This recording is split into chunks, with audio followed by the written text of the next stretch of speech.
Okay, Christina here to listen to some music. And today's music selection is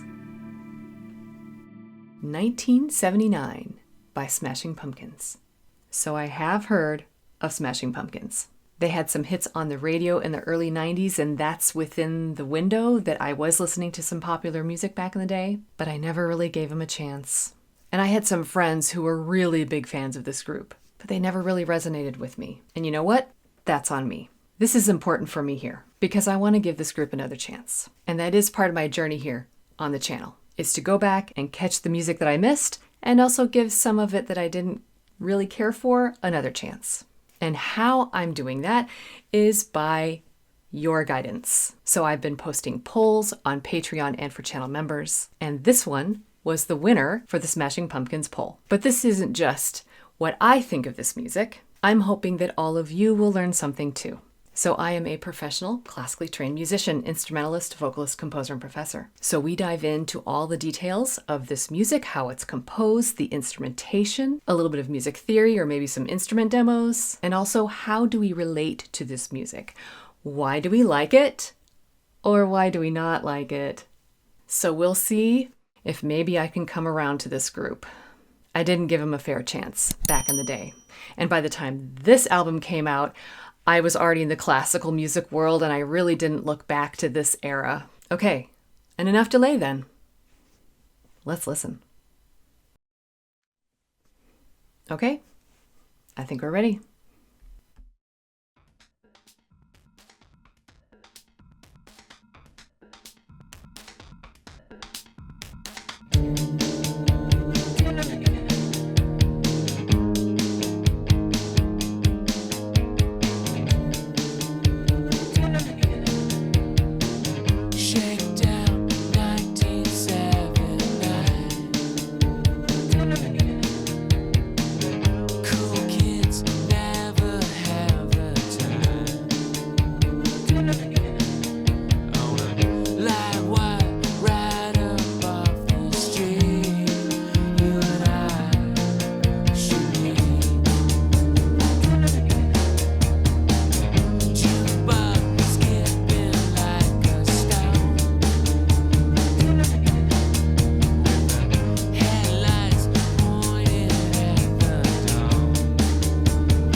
Well, okay.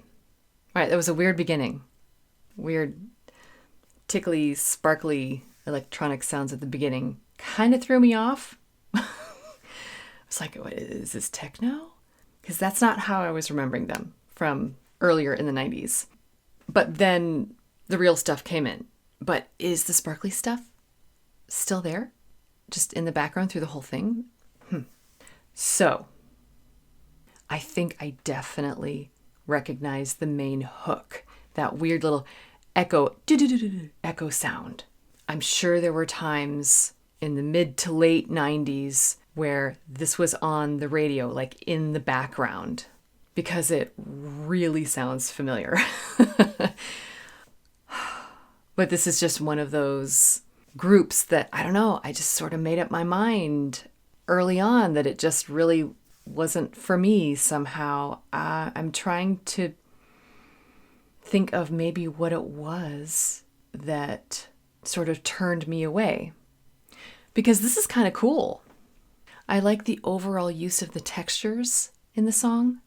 There's a lot going on in the mid-range. So I've done a lot of prog rock on the channel, and there's a lot of upper range with a really big distance to the bass range in a lot of that music. Like a lot of the singers sing way up high. And then there's just something kind of resonant in a lot of the bass line and percussion work. This is all like right here. It really kind of wraps you up. The opening stuff, the crackly, sparkly stuff, kind of felt cold. But then when all of that mid-range stuff came in, I don't know, I felt like I had on a warm sweater or a blanket or something. It was just kind of comforting somehow. because it's not just the acoustic instruments here. There are added things in there, which then makes sense for that opening to have been there because it was just this odd little electronic moment here. But I see how it's kind of integrated in there. But I really liked the hook.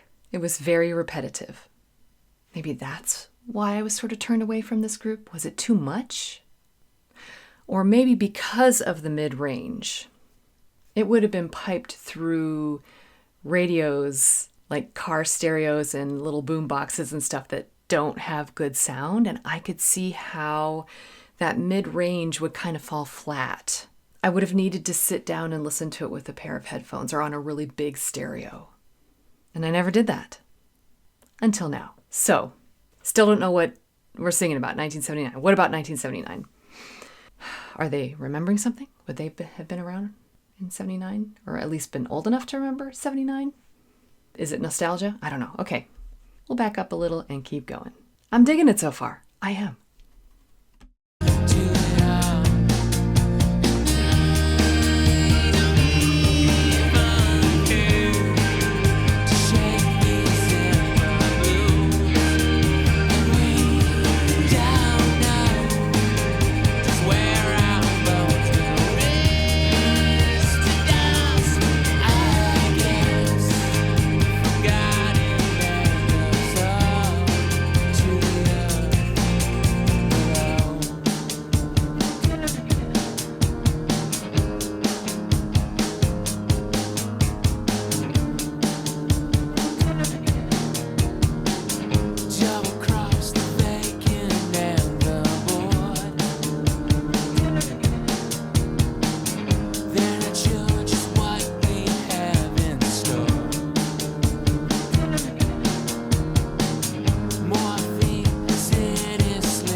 I want to get into this little section that we just got into. I'll back it up and start it again. Okay. I still don't know what we're singing about. I'll look at the lyrics. I'm not really catching a whole lot of the words. I keep registering his voice as an instrument rather than a human voice, and I keep forgetting to listen for words. A few of them poke out, but the rest of them are lost to me for now. Okay, so yeah, I'm recognizing that hook, that little echo thing. And so one thing I also am recognizing as I keep listening is the dissonance. So they're playing with intervals. It's either going to be really wide intervals or really close intervals, but mainly in that guitar line, right around that little echo. And so there is kind of some sort of discomfort there. But it's also sort of quaint, almost like tongue-in-cheek, like don't take something too seriously. But at the same time, there's some kind of angst there, either because you're making fun of something, or if it's nostalgia, you're trying to remember something. I don't know, something's a little twisted in there. But to me, that kind of makes it interesting. So let's take a look at the lyrics, shall we? It's starting to bug me. I want to know what it's about. Shakedown 1979. Cool kids never have the time on a live wire right up off the street. You and I should meet. Junebug skipping like a stone with the headlights pointed at the dawn. We were sure we'd never see an end to it all. I think this is very nostalgic. And I don't even care to shake these zipper blues. And we don't know just where our bones will rest. To dust, I guess, forgotten and absorbed to the earth below. Well, I really did not catch these words. They are rather poetic. Morphine City, slippin' dews down to sea. Okay, so are we kids? I'm thinking like young people. Are we getting into trouble? We don't even care as restless as we are. We feel the pull in the land of 1,000 guilts. So maybe we have some regrets from our past. Justine never knew the rules, hung down with the freaks and the ghouls. No apologies ever need be made. Well, I'm interested to find out who Justine is. Well, I thought at first it was more like nostalgia from being a kid of the 70s or the 80s. I was an 80s kid, and they were talking about like June bugs. They come out when the sun is setting, and they're around all the lights, the street lights or headlights or whatever, and that they're talking about headlights pointed at the dawn. So you're out like until dark all night having fun. At first I was thinking it was more like happy times, sort of carefree, and that you don't know what's in the future, that we don't know just where our bones will rest. But that's talking about death. So, okay. But then it was talking about Morphine City. So is this about addiction or falling prey to the temptations in life, and like maybe when you were younger and then as you're older you sort of regret those things, and or maybe that it's that life is short? Because to me, if they're out having fun, it should be talking about that they just don't know what is to come in their lives, but then it goes straight to dust, ashes to ashes kind of thing. So is this a life cut too short? Is that who Justine is? So that might be where I'm getting sort of the conflict between the nostalgia feeling and the angst. Like maybe they're remembering good times with somebody that they've lost. And I guess I could see that with those crazy intervals and the echoing. But then there's also sort of a wailing, kind of a crying sense to it. Okay, so we got like through the first couple of verses. Now we're headed into sort of the instrumental solo section, the bridge, sort of. Let's just see. I'll back it up so I can hear the beginning of that. And let's hear this on out.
All right. Well, I appreciate a good balanced piece of music.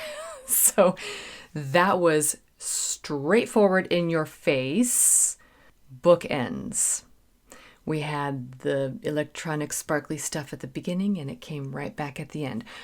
But did you hear it happen in the middle there somewhere?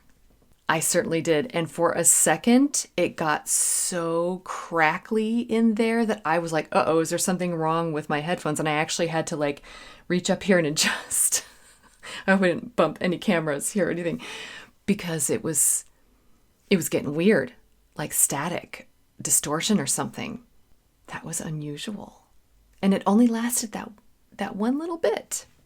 Let's see if we can go back and find that spot. There are all sorts of hidden little treasures in this song. And a lot of it does have to do with the mixing. And you know, a lot of that would not have translated onto bad car stereos and little boom boxes. So I am very happy to be hearing this in the headphones now. Okay, let's find this spot.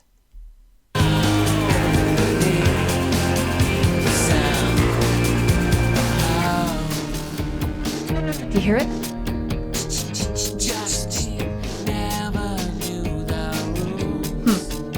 And it's right over the top of saying that name, Justine. Okay, now it's clear.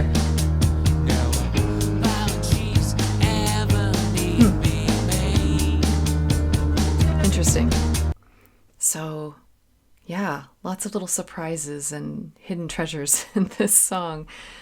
I just definitely caught on to that distortion sound. It's there at the beginning, it's there at the end, and it's there right there over the top of those two lines, which to me were sort of the most detailed, like informative, actually saying a name, talking about this person with freaks and ghouls.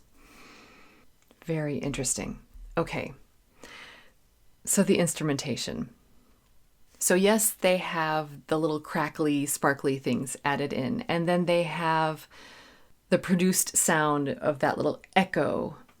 But the rest of it is supported by actual instruments, like the percussion, the bass, the guitars. And sometimes the electronic sounds that are added in there can take away from the instruments, but here I think they definitely add to them. Would it still be a cool song without all of the electronic stuff in the background? Yeah, I think it would. But all of that electronic stuff in there really adds an extra special layer to it. So I heard beyond that distortion sound in the main choruses, I think. I also heard this little layer over the top. It sounded like whistles or flutes, or maybe, I don't know, almost like a squeaking, like a hinge, a door hinge, or I don't know. I keep going back to nostalgia somehow, remembering back when, like when you were younger. And so maybe it's playground equipment, like maybe the merry-go-round is going around, squeaking as it goes, or the swings swinging back and forth. Or maybe it's the sound of the city. There was a city mentioned at one point, but it was definitely another character involved in this story. Let's see if we can find a spot where those sounds were present.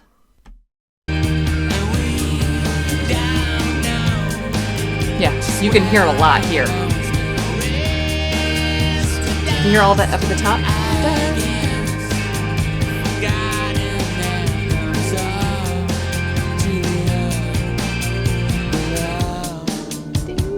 It's way up here. Da-dum-da-dum. So I think also what I noticed is that it was super distant in the beginning, and then it got louder to the point where at the end there, it was kind of very obvious that those sounds were there, but I still wasn't quite sure what they were. Let's go back to the beginning and see maybe the first time they came in when they were softer.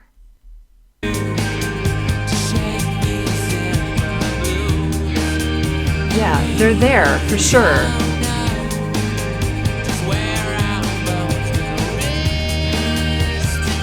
They're just a little bit less obvious. Yeah, just all a little bit less obvious. And that includes some of the chorus that was added in around the lead vocals. All of that became more apparent as the song went on. Okay, so I want to take a look at those cool intervals around the little echo motif.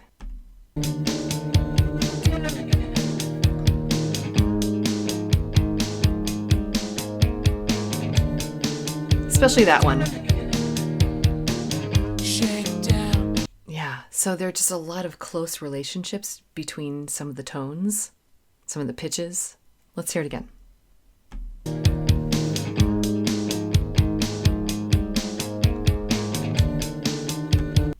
Okay, so the lower note, E flat, and then the higher note, it's a D.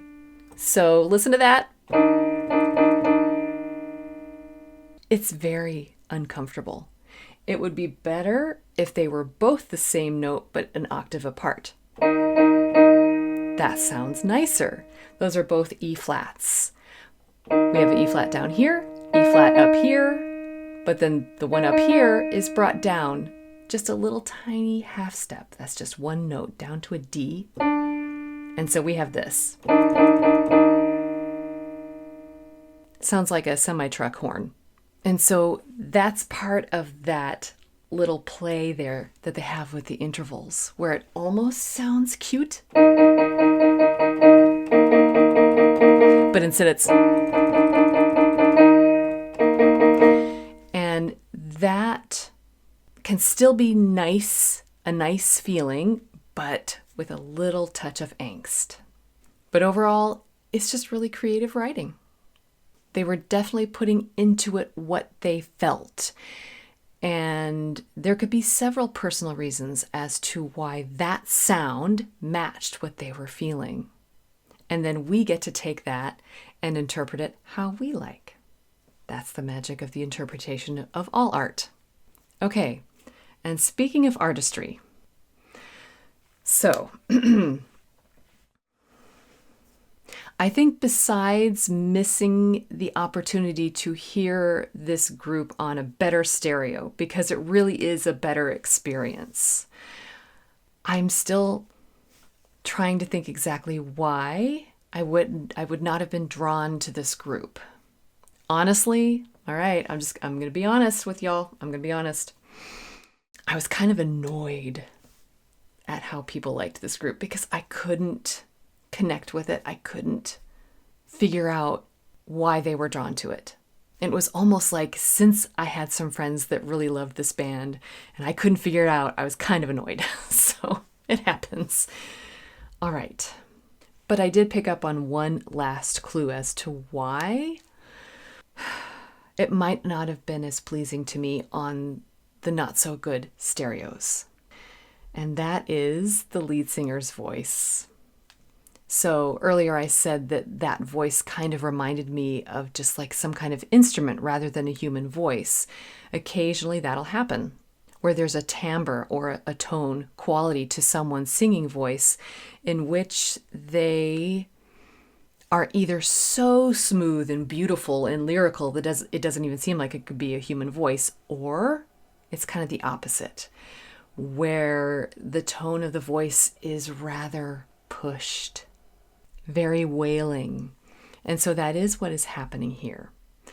But there were at least 2 moments in the song, and I may have actually cringed, I may have gone, ooh, where his voice was being utilized in a way that was not pleasing, yet at the same time it could still be very pleasing, because that is the entire purpose of that voice usage in that moment, is to not be beautiful and lyrical, but in fact to be more harsh. Let me just find one of these spots. And up to this point, it was actually a very lovely singing voice. And don't get me wrong, it's not bad. It's just the way the voice was utilized in this spot was uncomfortable. And again, possibly for a reason, but still, if you're listening from far away in the distance, it could kind of scare you off a little bit. So here, just listen.